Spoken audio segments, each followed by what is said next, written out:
Hey yo, what's good guys? This is Mauro and today we're gonna react to another interesting video. I love this channel, there is no clash. They have so many interesting videos. I wanna dig deeper into those videos and learn something new. Come on, we gotta do that. This one is be healthy, eat like a Muslim. Okay, we're gonna see that. I know that the Muslims have to have the meat that has to be processed, it has to be halal. I know, I understood recently that even the chicken and everything that the Muslims are allowed to eat, they need to be cooked in some ways. I think maybe, if I don't remember wrong, they had to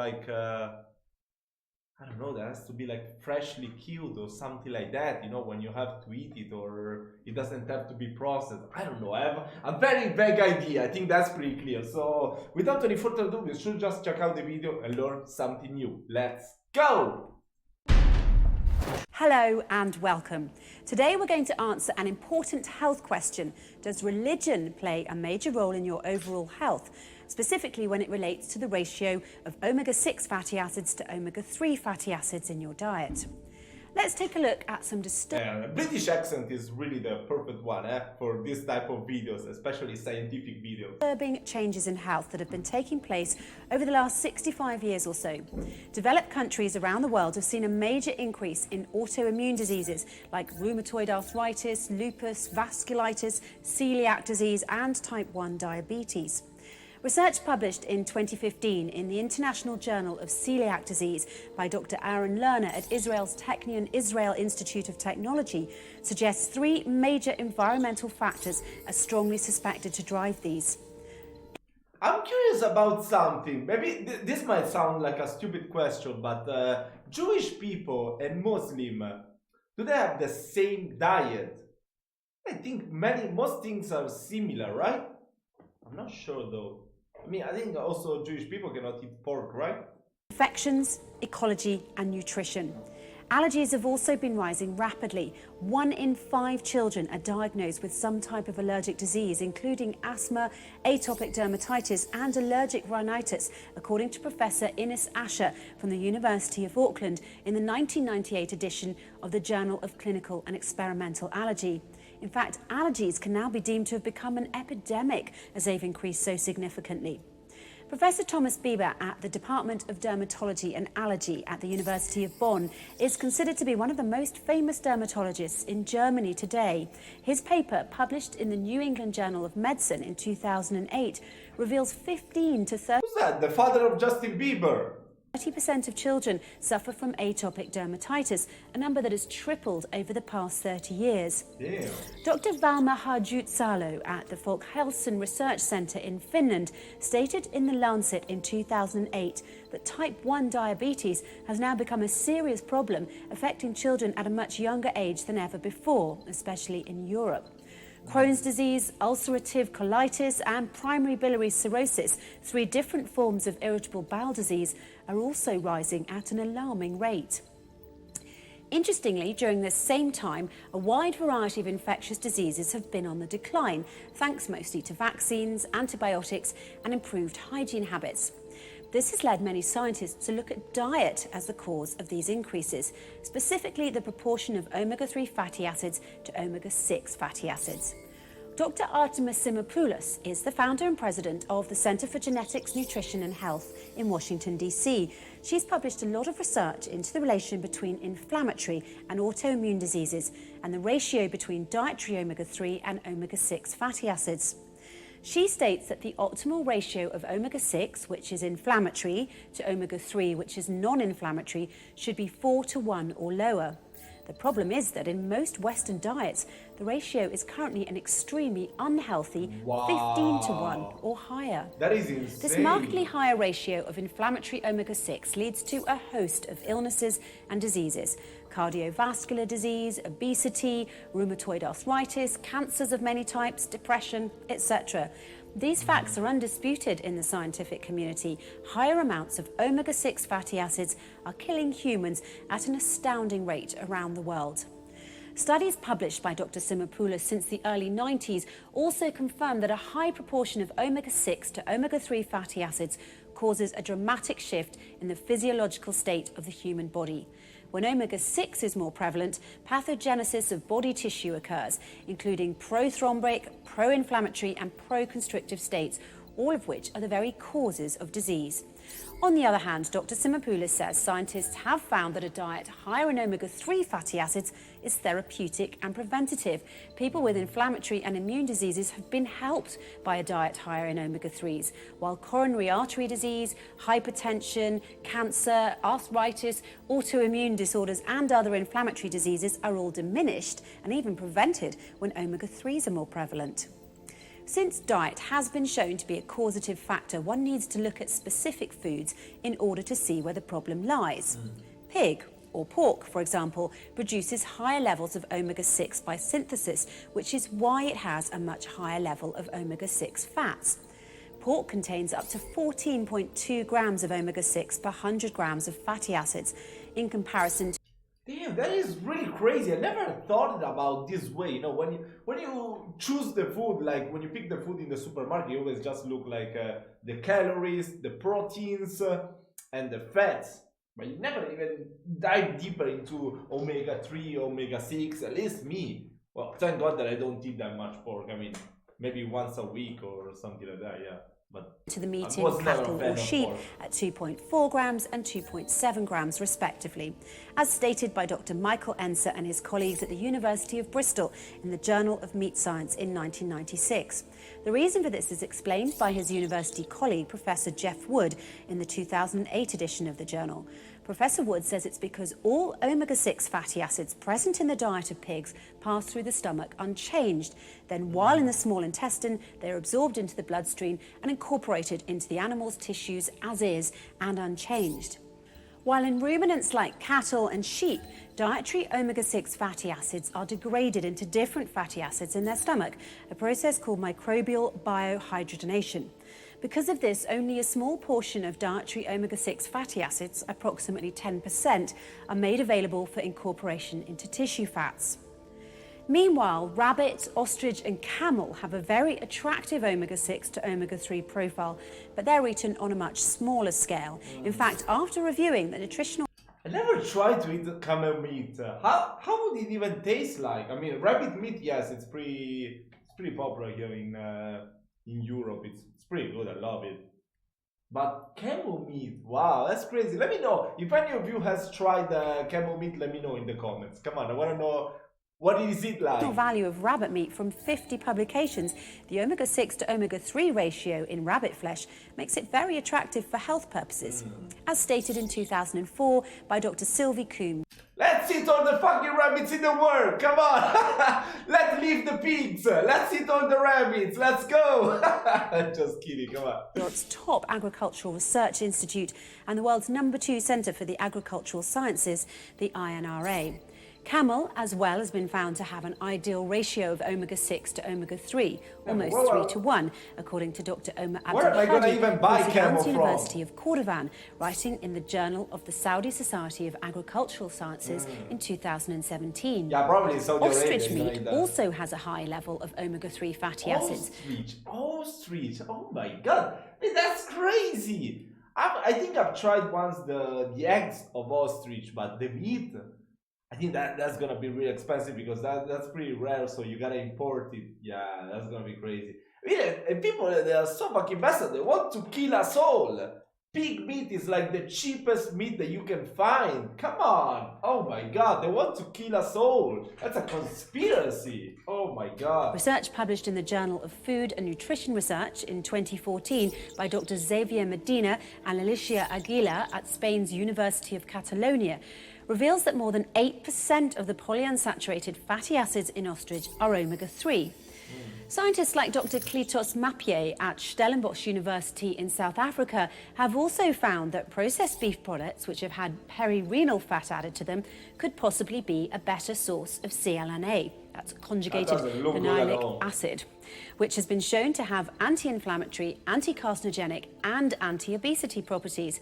In fact, in his study published in 2014 in the Journal of Animal Science and Biotechnology, Dr. Mappier found that when perirenal fat was added to regular beef hamburger meat, the fatty acid profile or ratio was improved, thus making it much healthier for human consumption.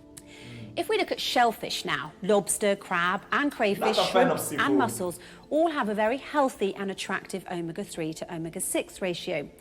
This has been demonstrated in a number of articles published by Dr. Sara Barrento at the University of Porto in Portugal and Swansea University in Wales, Dr. Magdalena Stanek at Poland's University of Technology and Life Sciences, and Dr. Sival Denikabasi at Sinop University in Turkey. Their research, published in 2009, 2010 and 2015 respectively, shows that shellfish is even better than rabbit, chicken, lamb and beef at preventing coronary diseases and chronic inflammatory. How about tuna and salmon? Because I don't know. For the life of me, I cannot really eat seafood. You know, just even the smell, just like cooked seafood. I mean, it just gets to me. It just gets to me. I cannot eat it. I cannot eat it. I tried to eat it as a child, and I will always vomit it. I cannot. My body does not accept any seafood inside. You know, doesn't want to process the seafood. But I can eat all the, like sushi, you know, or with salmon, with tuna, or the tuna to make in the salad, like that. Is that good for omega-3? I think the tuna is pretty good. The salmon, it must be good as well. I mean, I think every fish, right? Conditions. Paul Jaminet, PhD, is the CEO and founder of a biotech startup developing a vascular therapy for cancer. His wife, Shuqing Shi Jaminet, PhD, is a director and molecular biologist. That's impronounceable. His wife, Shuqing Shi Jaminet, PhD, is a director. Oh my god, yeah. You see, that was so impossible that not even on the screen it came out her name. And molecular biologist and cancer researcher at both the Beth Israel Deaconess Medical Center and Harvard Medical School. These two scientists share a long-standing interest in diet and health, and they're the founders and principals of the Perfect Health Retreat and authors of the Perfect Health Diet series and website. In part 2 of their book, published online on the 15th of February 2012, they restated that in most countries, pork is either the primary source of omega-6 fats or the second source after vegetable oils. They go on to recommend in their book what they call perfect health diets, a certain dietary strategy. In brief, they say that the highest sources of omega-6, like pork, must be removed or greatly reduced in the human diet, while the sources of omega-3, like seafoods, especially shellfish, must be added in order to stay healthy. A dietary strategy which is already approved and recommended by all doctors, nutritionists and molecular biologists. An updated dietary strategy which was put by the Holy Quran to all Muslims more than 1400 years That's what I hate the most. Fuck. Shellfish. It's okay, I mean. ago, and which Muslims are ordered to strictly follow. It's becoming clear that religion has its part to play in human health, due to the fact that the Jewish, Christian and Muslim religions vary so differently in the type of meat they allow their followers to consume. Science shows that the lower omega-6 levels of fatty acids in the type of meats that the Holy Quran allows Muslims to eat lead to a healthier diet. Wait, which surah is the one that would tell us which meat that we can consume? I still haven't checked that out, so yeah, let me know down in the comments. I'm gonna do it next. Over 1400 years ago, the Holy Quran was already mentioning the health qualities of perirenal fat, shellfish, rabbit, ostrich and camel, and also stated that as a firm punishment, Jews were not allowed to eat foods that contain this type of meat or this type of fat. The Holy Quran says in chapter 4, verse 100... Thank you. I'm gonna look it up. 60 were made unlawful for them. We deprived the Jews from certain good foods which had been lawful for them before because of the injustice which they had committed and because of their much hindering from the path of God, Allah's way. In chapter 6, verse 146, the Holy Quran also says, we, God, forbade them, the Jews, the fat of the cattle and the sheep, except that which is carried on their backs or in the viscera or mixed with bones. This was a punishment we gave them on account of their rebellion. When we look at the facts, it's quite clear Jews and Muslims are forbidden from eating pork, but amazingly, Jews are also forbidden by the Torah from eating certain healthy foods, which they name not kosher, such as rabbit, ostrich, camel, shellfish, and perirenal fat, which is considered a clear indirect message to Holy Quran to Muslims to add more of these foods to their diet. Christians can eat the same food that Muslims can eat, but they're also allowed to consume pork. Which group is the healthiest? people of the Muslim faith. This leads to a very strong conclusion. People of the Muslim faith, in thanks to their following of the Holy Quran, appear to have been blessed with a much healthier diet and longer, healthier lives. In fact, the diet followed by those of the Muslim faith appears far superior to that of Jews and Christians alike. The reason is simple. The healthy human... I mean, come on. I've been to Egypt. Let's be honest. You know, in most, I've only been to Egypt. I've only been to Egypt, so I don't know about other countries. But I do remember that people, you don't eat the pork that is harmful to you. That's okay, not that type of meat. But I do remember when you go to the bar, you know, and you order a coffee, they will bring you the whole freaking jar of sugar, and then they will go like this. They will go like this, like 6 or 7 spoons at least. So come on, if they have a better diet for maybe lunch or dinner, okay, but during the day, you know, that's okay. I mean, we're all human. Come on. We all have our, have our weaknesses, you know. Yeah, come on, I cannot even speak English, but yeah, that's true. We gotta be honest, you know. Of course, I know that the Muslims eat much better thanks to the Holy Quran, but still, come on. Don't try to make us think so much crazy things. Come on, young girl. Human ratio of omega-3 to omega-6 fatty acids is a very tight window. If the balance is off, even by a small margin, disease and sickness result. It's for this reason that the highest sources of omega-6 must be removed or greatly reduced in the human diet, while the sources of omega-3 must be added in order to stay healthy. So it only makes sense that people of all religions move towards a diet that better reflects the diet in the Holy Quran, a superior, healthier human diet. Muslim countries simply don't suffer such a prevalence of autoimmune diseases or allergies. Be healthy. Eat like a Muslim. That was really nice. I really enjoyed this video.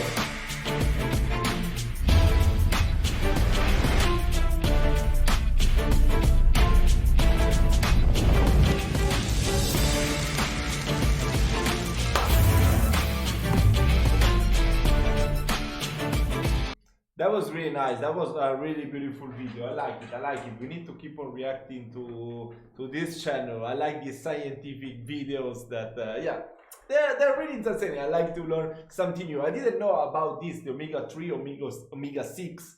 I just knew about omega-3. Of course, I know that's highly contained in seafood.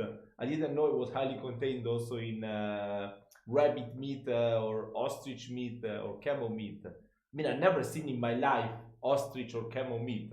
I never even noticed. I've seen ostrich eggs. Yeah, that one. I tried when I was a kid. I don't even remember what it tastes like. And rabbit meat, I would eat it like maybe 2 times, 1 time every 2 or 3 months. So yeah, I should eat it more. I should definitely eat it more. I was such a fan of rabbit meat when I was younger, but I'm not such a fan anymore. But knowing this kind of things, you know, since I don't like to eat seafood, maybe I will start to reduce the pig portions that I eat every week, the pork.